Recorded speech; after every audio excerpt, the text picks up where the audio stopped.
What's up, Meta Nerds? Today's video is all about the assassin probes and the tiny probe killers. Now, we don't know who exactly made these things, but if I had to guess, I would say Bactoid Armor Workshop, since they were the manufacturer of the Dwarf Spider droid, which has similar color schemes and movements. It's not perfect, but that's my best guess. We can see that on its main body it has a variety of photoreceptors, and all of the important hardware and software must be behind that large red central eye, because we see that when Obi-Wan strikes this area, the droid is deactivated immediately. Its 8 legs are very powerful, allowing it to maneuver very quickly, but each of these legs come to a very sharp point, and on the backside they have a serrated edge. This, combined with the droid's great strength, allows it to do some pretty terrifying things. It can pick up and throw some boxes at you, but we see that this droid is also smart enough to pick up and hold a dead clone trooper's body, and use it as bait to have Anakin lower his defenses and come closer. This shows that the assassin probe droid has the ability to make some pretty complicated decisions, showing a level of intelligence that's not found in many droids. Which makes sense because as an assassin, it's going to have to operate deep behind enemy lines and avoid detection until it makes its strike. And because it didn't have any blasters, this thing had to get right up on its opponents and cut down its enemy using those extremely sharp legs. But if it failed at this, the assassin droid had one more trick up its sleeve, or should I say, its head.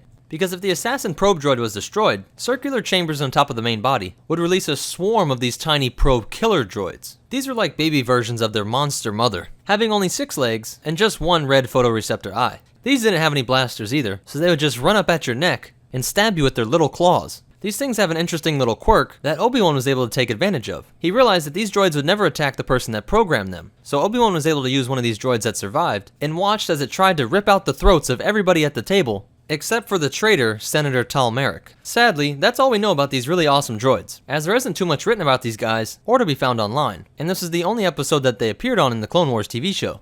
I really wish we could have seen more of them, but that's it for the assassin probe and the killer probe droids. If you liked it, go ahead and hit that like button, and if you haven't already, go ahead and subscribe, because we're making videos like this every single day. If you want to study Star Wars even further, there's tons of great free stuff online like Wikipedia or other people on YouTube, but if you want some of the source material, go ahead and click on that link in our description below. It takes you to one book in particular, but be sure to browse around and see if there's anything you like, and any purchase that you make through that link shoots us back a small percentage, so that we can help this channel grow to the point that one day, we might be able to do this full time, which would be an absolute dream come true. But more important than all of that, remember, the Force will be with you, always.